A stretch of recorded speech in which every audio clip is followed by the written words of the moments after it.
नमस्कार दोस्तों, मैं हूं अरमान और आप देख रहे हैं द संकेत लाइव। आज का ये वीडियो हमारे लिए बेहद अहम है क्योंकि हमारे समूह संपादक और वरिष्ठ पत्रकार डॉक्टर ओपी मिश्रा ने बिहार में चल रही वोटर अधिकार यात्रा के दौरान कांग्रेस के नेता और लोकसभा में नेता प्रतिपक्ष राहुल गांधी से सीधी बातचीत की है।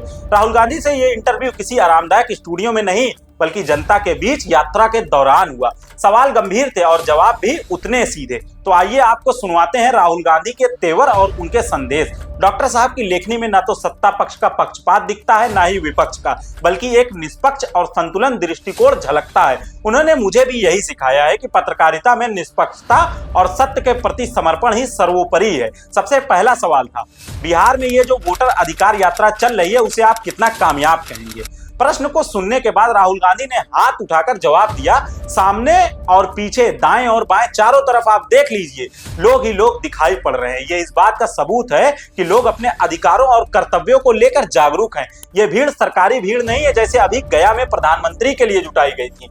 लोग यात्रा में खुद शामिल हो रहे हैं और समर्थन दे रहे हैं क्योंकि उन्हें लग गया है कि यदि वह खामोश रहे तो वोट चोर उनका वोट देने का अधिकार भी छीन लेगा। जब उनसे पूछा गया कि चुनाव आयोग को वोट चोर शब्द पर आपत्ति है तो राहुल गांधी ने तीखा जवाब दिया, अब चोर को चोर ही कहा जाएगा, चौकीदार तो नहीं। और फिर जब चौकीदार की सह पर वोट चोरी होगी तो उसे वोट चोर ही कहेंगे, जेवर चोर, घड़ी चोर और कार चोर थोड़ी ना कहा जाएगा।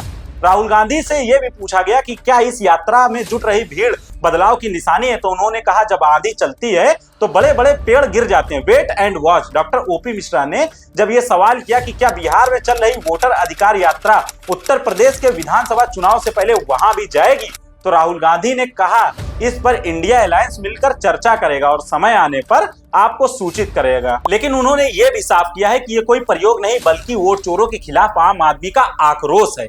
अगले प्रश्न में डॉक्टर साहब ने पूछा, प्रशांत किशोर कुछ ज्यादा ही आप पर अटैक कर रहे हैं और कह रहे हैं कि राहुल गांधी को कोई गंभीरता से नहीं लेता है। से मिला उन्होंने, राहुल गांधी का बिहार में कोई औकात नहीं है कांग्रेस पार्टी का। ये राहुल गांधी और कांग्रेस पार्टी बिहार में राजद के पिछलग्गू दल हैं, जंगल राज के सपोर्टर हैं। ये लोग क्या बोलेंगे? राहुल गांधी को कौन सीरियसली ले रहा है? ये खाली पत्रकार आप लोग ले रहे हैं क्योंकि वो कांग्रेस के बड़े नेता हैं, विपक्ष के नेता, इसलिए आप लोग राहुल गांधी कर रहे हैं। अभी घूम रहे हैं वो बिहार में, जरा चलिए तो कोई कहीं असर है? कोई देख रहा है कौन है राहुल गांधी?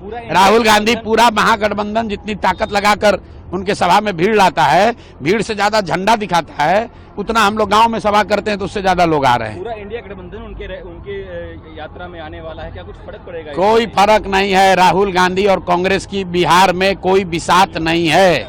ये लालटेन का, जंगल राज का पिछलग्गू पार्टी है और सिर्फ मोदी का, भाजपा का डर दिखाकर बिहार के लोगों का ये लोग वोट लेते हैं। बिहार के लिए, बिहार के बच्चों के लिए, बिहार के विषय पर ना इन्होंने कभी कुछ बोला है, ना आगे बोल सकते। प्रश्न को सुनने के बाद राहुल गांधी ने जवाब दिया, बिहार का वोटर या आम आदमी हमको कितना सीरियस लेता है इसका सर्टिफिकेट आपके सामने है। रही बात प्रशांत किशोर की तो पब्लिक विल बी डिसाइड। वैसे तो पब्लिक अभी से उन्हें बीजेपी का एजेंट मान रही है। डॉक्टर साहब ने उपराष्ट्रपति चुनाव पर सवाल किया जिस पर राहुल गांधी ने कहा, ये दो व्यक्तियों का चुनाव नहीं बल्कि दो विचारधाराओं का चुनाव है।